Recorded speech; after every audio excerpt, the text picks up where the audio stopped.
Good afternoon, everyone.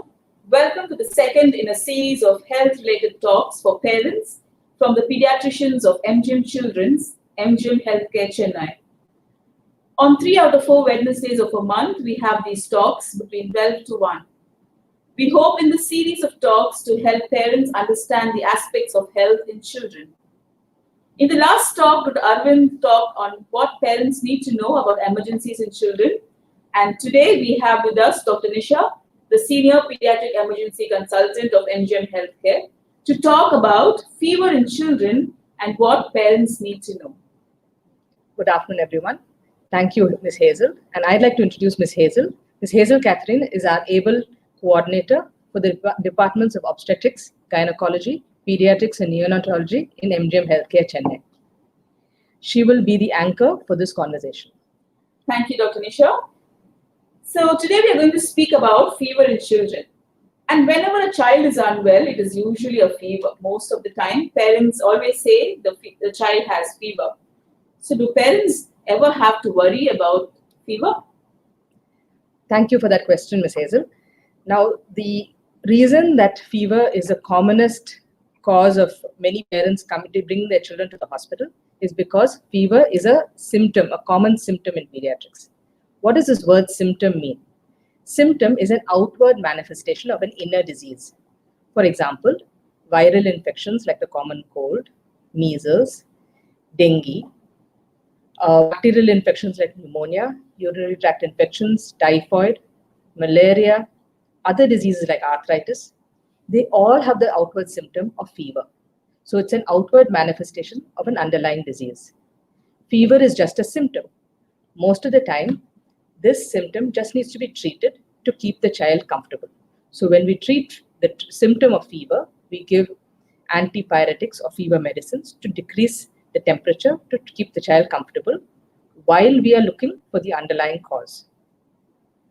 In children, most of the time, the common cause is a viral infection. It's not always a cause, but it's a very common cause. And viral infections often don't need any other treatment than this symptom relief or comfort care. Apart from that, bacterial infections require significant treatment, like antibiotics, maybe investigations, and other diseases need their specific treatments. So therefore, just to say that fever by itself is nothing for parents to get worried about. It's just a symptom of an illness, which we will identify. Your pediatrician will be looking at the fever and trying to understand what is the underlying cause. Thank you, doctor. So that made us understand fever much better. So what temperature should I feel my child has fever? Because we always get confused by what we hear. Is 99 degrees fever or more than 100 is fever? So can you throw some light on that, please? Thank you, Ms. Hazel. I understand it's extremely confusing to understand what is an abnormal temperature and what is fever. So I'm showing you this little chart just to give you a picture. Temperature is measured in 2 types of measurements, centigrade and Fahrenheit. So this is a thermometer, this is mercury, and this shows you that a normal temperature is 37 degrees centigrade or 98.6 degrees Fahrenheit. But it has a range. So it can go from 36.6 to 37.5 or 97.7 to 99.5. That's a normal range of temperature in adults and children. So when you talk of fever, you're talking of a temperature more than 100.4 degrees. Anything equal to or more than that should be considered fever. But how do we measure this temperature? Measuring temperature is also a little confusing and difficult. Now in medicine, we try to look at what gives us the most accurate measure of temperature. So what studies have shown is that taking a rectal temperature gives you the most accurate measure of temperature. So this means that you put a thermometer in the part where the child passes to the rectum. This is definitely the best way to measure temperature. It gives you what is called core body temperature, the actual temperature of the body, unaffected by the environment. So that is why it's most accurate. But as you can understand, it can't be used often and definitely not frequently at home. So what are the alternatives? So they've done a lot of studies to look at what temperature, what thermometers are equal to this rectal temperature. So they've done studies comparing different thermometers. To summarize what they found, there are two methods that are at the moment found to be the most accurate or closest to rectal temperature. One of them is called a tympanic temperature. Tympanic is measuring the temperature near the tympanic membrane or the membrane in the ear. This uses the infrared technology. So tympanic membrane temperature. This can be used especially in children over 2 years, because children under 2, they may have fluid, they may have wax, that all impedes this reading of temperature. But it can be used in most children. Second is called temporal artery thermometer. What it does is it measures the temperature of the blood flowing through the temporal artery that flows in the scalp near the forehead. So the thermometer has to just be rolled across the child's forehead. Very useful in all ages, and this is found to be quite accurate. However, that being said, for most of us, accessibility to those kind of thermometers is not often. What we have most access to is the simple thermometers. This is a Mercury thermometer, and this is a digital thermometer. So these are the thermometers that we have most often. Have these been found to be accurate? Unfortunately, they're very easy to use, but unfortunately, they're not so accurate. So we can use them in methods that will improve their accuracy. You have to be particularly careful with mercury thermometers. In fact, many countries have banned its use because if mercury spills, it's a poison. However, mercury thermometers, if used accurately, if you use it for over 3 to 4 minutes, it can give you a fairly accurate reading of temperature. This is a digital thermometer, has to be placed, and the beep will tell you when it's read its temperature. How are these used? In older children, you can use it under the tongue. But of course, children may not often cooperate. It is affected by whether they've eaten or drunk something warm or cold just before you take the temperature. So we use a method under the axilla. Even in using this method, it is important to keep the thermometer placed carefully as high up in the axilla and as close to skin as possible. So you hold the child's arm close to the body to measure and a mercury thermometer has to be kept for 3 to 4 minutes. A digital thermometer can be kept till the beep sound. And best to keep the axilla dry when you're checking this temperature. Thank you, ma'am, for that answer. And I hope that it is much clearer for those who are listening. So usually when our kids were small, me, my friends, everybody says that when our babies are small, then at that time a fever is very worrisome. But as they grow up, we are a bit more calm. We tend to understand, okay, we try it out, we'll wait for some time. But when should we as parents really need to get worried when our child has fever? Thank you, Ms. Hazel, for that question. Yes, that is a good question to ask. How do you understand which is a significant fever? When do you take the child to a doctor? When do you take the child to a pediatrician or to the pediatric emergency room? So how to give you an idea of how to do this, we have to look at predominantly 3 factors: age, degree of temperature, and the third would be the level of activity of the child. Now, age. Why is age important? So as I said earlier, fever is a symptom of an underlying disease. So in each age group in children, the underlying disease, when there is fever, the underlying disease varies. For instance, in a baby up to 6 months of age, especially under 3 months of age, any fever should be treated with significance. Why? Because these babies are highly likely to have bacterial infections requiring investigations and antibiotics.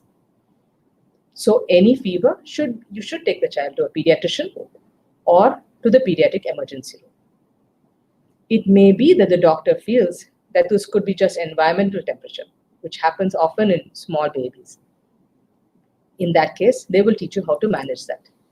However, you need to go early with your child who is less than 6 months old. The second age group, 6 months to around 3 years of age. Another age group of children, this a little older. Again, when you have fever in this age group, early seeing a pediatrician is important. However, it is important to remember this age group, there is a lot more chance of these being viral infections. So it is often that your pediatrician will see the child, and if they feel also it is a viral infection, they may just treat the child for the symptoms of fever with paracetamol or acetaminophen and watch and wait for the fever pattern and the symptoms and signs. Much older children, older than that age group, by now you would have had some experience on how to manage fevers. So by now your pediatrician would also have told you this is the dose calculated based on the child's weight and how and when to bring the child to the pediatrician or the emergency room at what stage. Many times they will advise you to give paracetamol, wait for a few days and then, but it will depend on your pediatrician and your child. Another factor that matters when we're looking at fever and its importance is the degree of temperature. Now, as I said earlier, small infants, whatever temperature, you need to show your pediatrician. That is babies less than 6 months of age. Older children, most infections can have a temperature of 101 and 102 degrees Fahrenheit. But definitely the higher temperatures of 103 and 104 require seeing a pediatrician. They may also happen with viral fevers or other illnesses, but they require seeing a pediatrician or going to the pediatric ER. And the third important part of looking at a child and understanding whether a child needs to be taken for a fever to the emergency room or a pediatrician is their level of activity. Many of you who have children will know that the first sign or first thing that happens when children have an illness is that they lose their appetite. They stop eating the way they used to, which is very worrying for parents. But that is quite common.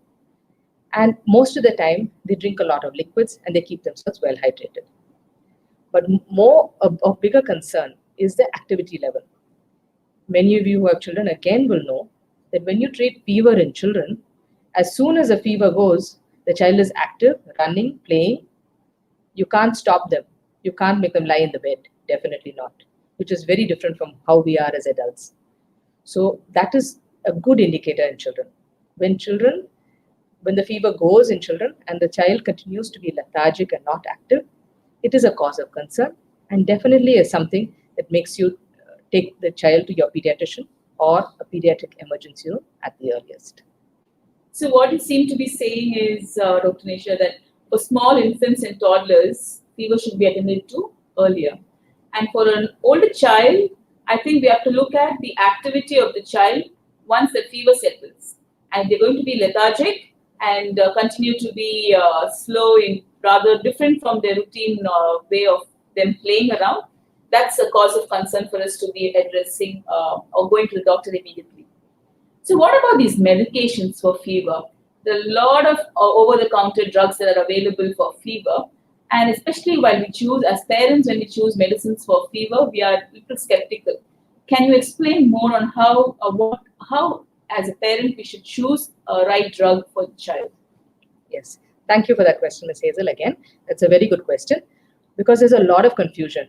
Management of fever is fairly straightforward, but there is a lot of confusion regarding medicines. Some of them can have serious consequences. So here, I'm going to describe to you what drugs can be used to just relieve the symptom of fever. Now, before we go into drugs, again, I'd like to say, remember, we are treating a symptom. Why are we treating the symptom? Just to keep the child comfortable. So we're giving paracetamol to just bring the temperature down and keep the child comfortable. Is it treating the disease? No, it isn't. So there's no urgency to bring the temperature down. We don't need to use multiple drugs. We just need to give it some time. The important things are the other factors. What are the causes? At the moment, but temperature control alone should not be over-treated or treated with multiple drugs. So the other thing to know is that fever is always of an intermittent is commonly of an intermittent pattern. That is, if you have a viral infection, it's not going to be just one spike of temperature of 100 or 101 or 102. You treat it, the fever will come down. A few hours later, the fever will go up again. So a fever, illness has a course where the fever will come on and off. I have heard parents say that the medicine didn't work, paracetamol didn't work, or whatever drops or syrup we gave them didn't work. They often feel it doesn't work because a few hours later, the fever has come back again. So that is why I'm trying to explain that the whole course of illness will be this intermittent fever.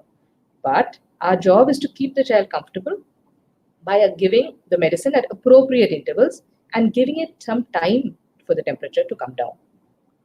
Now in the market, what confuses the picture is that the important drug we use is something called paracetamol or acetaminophen. Safe and an effective drug for fever and even of pain. Now acetaminophen and paracetamol come under many brands, many flavors for children. Very safe if paracetamol and acetaminophen is metabolized in the liver before it gets excreted. So overdosage or toxicity can definitely cause liver damage. But when it's used in the correct dosage and in the correct interval, usually it often does not happen. But the confusing part is it's available in many strengths. So here I have what is called Acetaminophen Drops. Often comes in a small bottle with a dropper. Why is this used? This comes in strengths of 1 ml is 100 mg or 1 ml is 120 mg. So that's very concentrated. It's a concentrated drop. Why is it used in this? Because small infants, it's difficult to administer medicines to them. So you want to give them a small quantity with as much medicine as possible. So this works very well for small infants. Small quantity and can be given easily. So this is very concentrated. The next group of medicines is paracetamol suspension or syrup. Now this comes in 2 strengths. Different brands have their different names, but commonly 125 and 250 per 5 ml. So if you have a 5 ml with 125, it gives you 25 milligrams in 1 ml. And a 250 mg gives you 50 mg in 1 ml. So much less concentrated. And then you have tablets. Tablets come of 2 strengths, 250, 500 and sometimes even 650. And acetaminophen comes as tablets. Many children prefer tablets, so that gives you an option. Most of the confusion comes between the syrup and the drops. What happens is, commonly what we have found that happens, and it is very understandable of the confusion, is that the pediatrician prescribes what they think is a suspension. And the mother administers the drops. So 2.5 ml of suspension, and the mother gives the drops at 2.5 ml, essentially giving quite a much larger dose, almost 2.5 times. So, and this usually goes on for a few, maybe a day or 2 before the difference is realized. So thereby leading to quite significant problems of liver toxicity. The child will get admitted. The child will need specific medication. To avoid this, it is always important for you to understand what is your pediatrician asking you to give. Is it the drop or the suspension, and what is the strength? If you have 1 or 2 or more children at home, you may have different versions, but it's important. It is possible to give the same thing using a different, so it's best to give one type of syrup and use different volumes for both the different children whenever possible, or understand it clearly. So administering, knowing the right form of medicine that you're giving, the right dose of medicine that you're giving, and giving it at the right intervals. Your pediatrician will administer paracetamol in an mg per kg dose. So we calculate per kilo of the child. And paracetamol or acetaminophen is best given at not within an interval of 4 hours, but anytime between 4 to 6 hours and not more than 4 times per day. So it's good to keep a track. And as always, it is important also not to try. So many brands are available with so many flavors. It is important to try to offer the child a flavor that they like instead of forcing the medicine down. Thirdly, it is important also, remember again, we're treating the symptoms. It's important to treat it with the correct dose and then give it some time for the temperature to go down. So thank you, Doctor. I'm sure this is a very clear explanation for all parents, especially parents who have 2 children of different age group who require different types of medicines. I'm sure this is going to be a great help for them to have understood the difference between the dosages and the syrup and the drops and the tablets. So sometime back, I remember one of my friends who has a 3-year-old daughter was telling that whenever this child has fever, she throws fits, so she has seizures. So wanted to know, is it true that if we don't control fever, the child will have seizures? Thank you for that question. That is often another question that parents ask. In fact, when parents of young children are treating fever, often they get the advice that if you don't control the temperature very well, the temperature will become high and the child will have seizures. So to understand that better, as pediatricians, we know that there is a normal phenomenon in children between 6 months to 5 years of age. It's called febrile seizures. It's a certain type of seizure that comes with fever.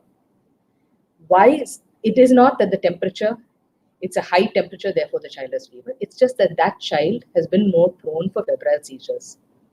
Why does it happen? It's not very clear.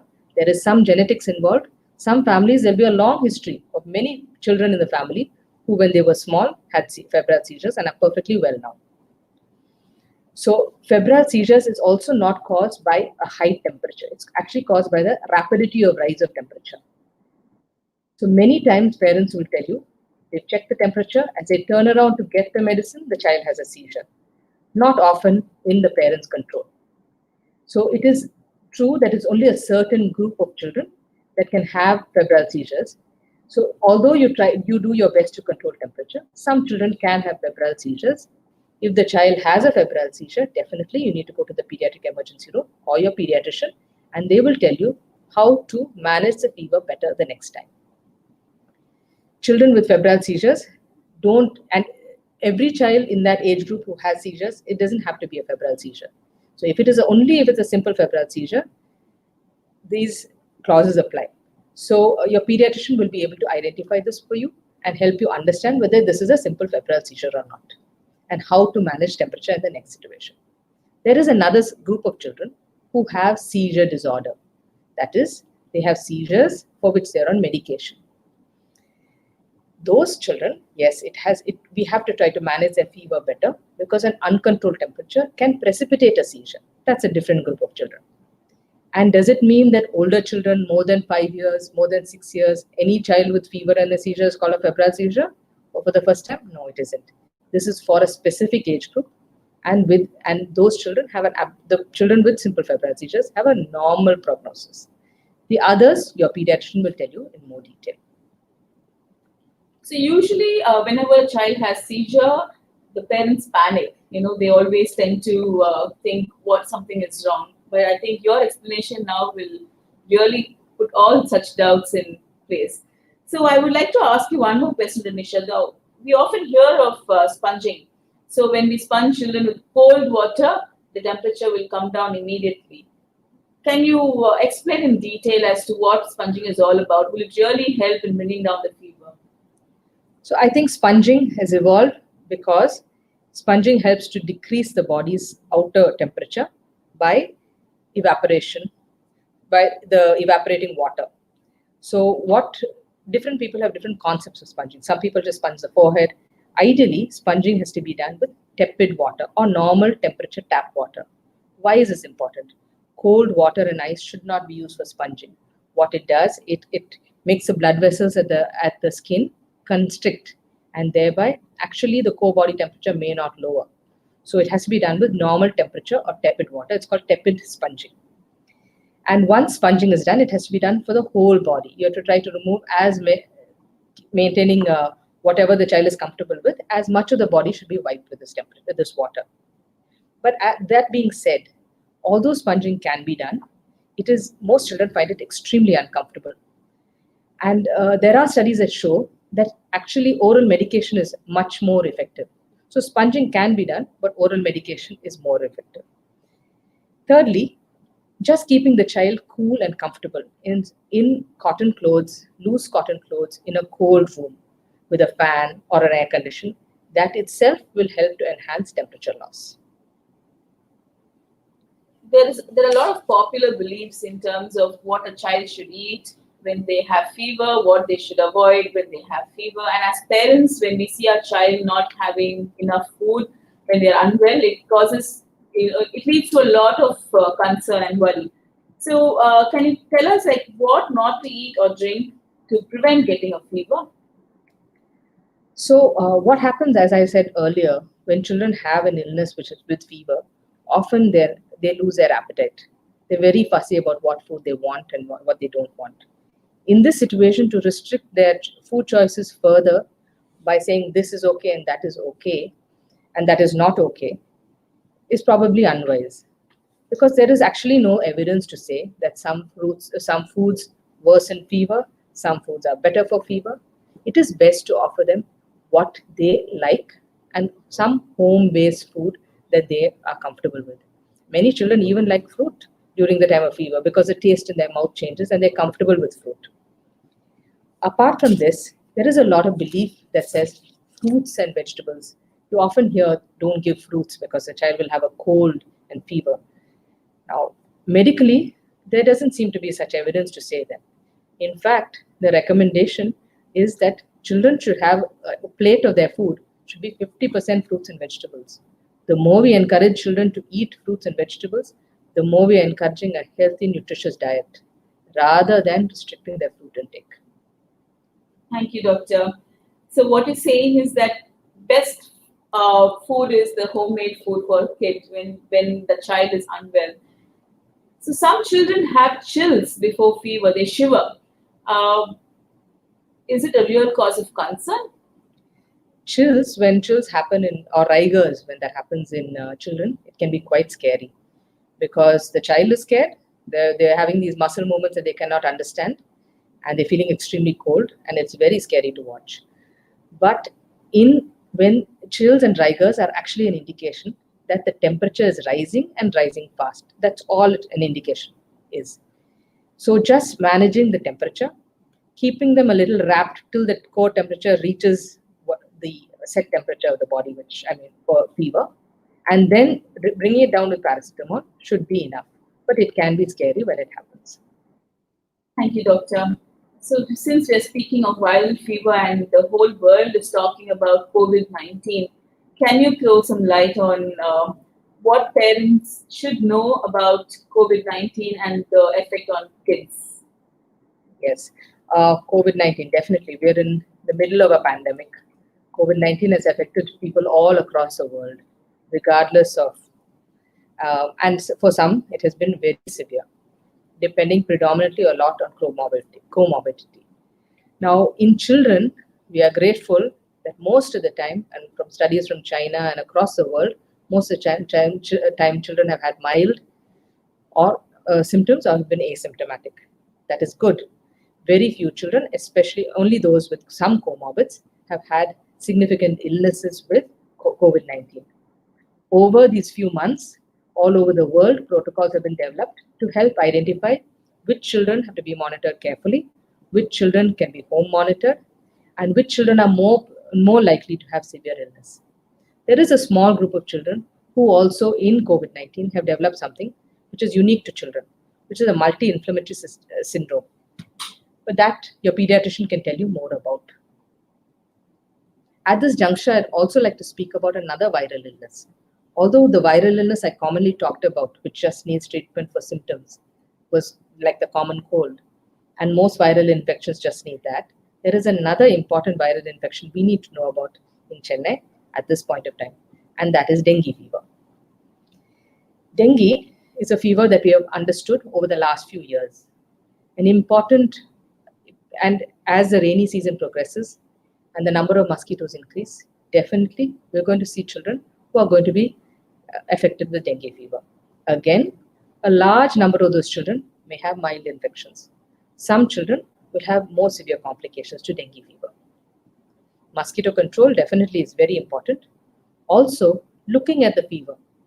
Children in dengue, the important thing is when the fever settles is a time when we have to be very careful for dengue fever. Just when the fever settles, that high-grade fever with dengue, when the fever settles, you should not breathe the sigh of relief and say, that is the important time in dengue. Children who are brought to the hospital, the pediatric emergency room, or their pediatrician early, it is easier to manage children who are sick with dengue when they are brought early, because dengue is a very treatable disease. But definitely one thing that should be monitored in dengue is when the time when the fever goes, or the defervescence. That is the time when dengue manifests its complications, if any. Thank you, Dr. Nisha. I'm sure that this session would have been extremely helpful to all our viewers, especially parents who are watching. And thank you for all the clarification that you gave today in terms of the diet, in terms of sponging, in terms of the activity of kids, and I'm sure you had covered every possible thoughts a parent would have in their mind when they handle a child with fever. Thank you so much for your time. And next week, we will be having a talk by Dr. Deepa Isor about children with diarrhea. Thank you all for tuning in. Have a great day.